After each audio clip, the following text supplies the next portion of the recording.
side. Like you said, Houston's a good defensive team, but they're not a big team, kind of similar to Indiana in terms of the size there. Omir has been just an absolute beast in the 2 games in the tournament on the block. He's had 31 rebounds in 2 games, so he had 17 in the last game. I'm going to take him over 9.5 rebounds again. I'm just going to keep going back to the well till it runs dry on this because he's basically Miami's really only interior threat in terms of rebounding and cleaning things up. And he's been really good in the offensive glass. So Houston, like you said, is a good defensive team.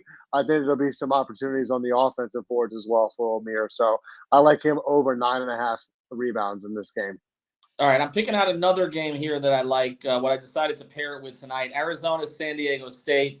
Brandon Miller, of course, been involved in some controversy. He's also one of the best players in the country. He's going to be a top 3 pick. This is his stage.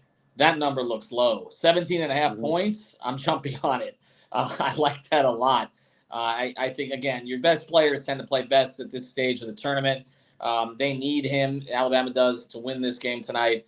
I'm going to go with Brandon Miller over the 17.5. Anything else you like? Well, I was looking actually at some of these lower seeded games like the Creighton and Princeton game, but nothing really jumped out to me in terms of like somebody I was definitely going to be 100% with on those. But I did like Ryan Kalkbrenner here for Creighton. He's been really consistent, had a little bit of a down game against a good Baylor team, but he's been pretty well over this 15.5 point mark 4 out of the last 5. So I would go with him if I was going to pair another college basketball pick tonight at 15.5. All right, and I'm looking at the NBA tonight. We will do a Heat Nets show tomorrow. But one play that just jumped out to me, the Charlotte Hornets have like 7 players right now, like 7 or 8 guys. They're playing Dallas, which hasn't been defending very well lately. I would play all the Hornets that are playing over. They're going to have to play a ton of minutes. Gordon Hayward, I think, is at 16.5. PJ Washington's at 17.5. I definitely would play Hayward over tonight. So if you look, I mean, somebody's got to score. Somebody's got to play.